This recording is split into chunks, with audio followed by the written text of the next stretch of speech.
Knucklejunkies.com here with the American kid, Justin Lawrence. Justin, we're here at 21st Century MMA back home in Pacific. It's been a few weeks since the Ultimate Fighter. I'm sure it's good to be back, huh? Oh, yeah. My life has actually changed dramatically in those last 3 months with the house, missing the family, really, just to see the fan base back in the Pacific and everyone really follow me and really watch the show. It was really a good feeling and great to be back. And, here I am training right back and getting right back at it. Coming up in August, you got UFC 150, Denver, Colorado. Just kind of tell us a little bit about that and just how excited you are about your upcoming fight. Yeah, I got right back from the show, and 3 days later, they were hitting me up and asking me to fight again on UFC 150, and I thought it would be a great opportunity. Fighting Max Holloway, really tough guy. He's really young, hungry. It's on a big card. Ben Henderson and Frankie Edgar. You can't ask for anything better than that. Yeah, I know. As soon as the fight was announced, a lot of people realized, hey, that's a pretty dynamic matchup. You and Max. So should be pretty electrifying. Yeah, we're both strikers. He's done a really good job at showcasing his skills with the striking. But I'm gonna go out there, and he hasn't really fought anyone as nearly as my level of striking either. So it's gonna be a great fight. We're both hungry, and we both want to go prove something.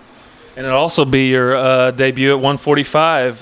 Just kind of talk about that drop, and was it kind of a natural fit for you? And just kind of tell us a little bit about that transition. Yeah, at this level, you got to go and compete what's best for you. And I wasn't a super big 55er. When I was in the house, I was one of the smaller 55ers. I only had to cut 5 pounds. So I was just like, I think 45 is going to be the best fit for me. I'm going to be stronger. I'm going to be faster. So it's going to be a good fit, and I'm excited for 145. Shouldn't be that tough of a transition, not expecting. No, not at all. I think, I'll probably have to dehydrate 10 pounds, but that's not going to be too much on me, and I'm young and, I'm excited for it. It's going to be awesome. Now, the last time you were in the cage, you obviously made a lot of noise. Very dramatic head kick knockout for your victory. Just kind of talk about that and kind of the response you got from that. Yeah, I fought John Cofer in the TUF finale. Really tough guy. He really brought the fight to me, and I brought the fight to him. So we got the fight in the night. It was really good. I just kind of seen him fading to one way, going into that third round in the corner. My dad was saying, hey, he's fading real hard to the right. That right high kick's there. And he said, set it up real well. So I went out there and I set up my high kick real well and connected. And it was just perfectly timed. I don't know if I'll ever get a perfectly timed shot like that again in my career. This is, those are the things that, fighters have been working for their entire life. Dana White was real impressed. Sean Shelby was super impressed. All those guys were real impressed with that kick and my success on the show. Now, kind of take us back to the semifinals. Unfortunately, a loss for you, but just kind of from my perspective, you didn't really seem.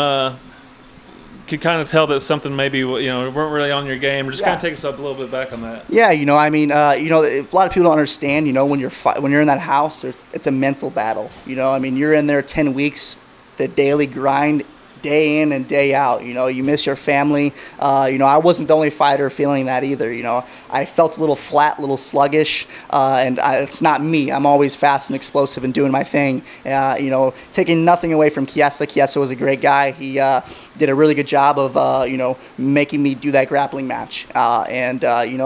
If there's anyone to lose to in the house, it would have been Chiesa. He had a good story. He had a tough story. I give the guy a lot of credit for staying in the competition for the loss of his dad. But you know what? That's the type of competition that you do 16 different times. You get 16 different winners. We got a room full of youngsters over here, and just kind of the we talked earlier, just kind of the joy you get about seeing these young guys around here and being able to be an influence on them. Yeah, we have little 6-7-year-old kids running around asking for autographs for me, and they're in here in this hot gym and sweating their butt off, and trying to be the next UFC champ, and it's the greatest feeling in the world because it really fuels my fire. It really gets me going to see those kids in here and putting the time and the work in that I once was at 6 years old, and it really motivates me to go out there and train really hard and really showcase my skills and put on a good fight for the UFC.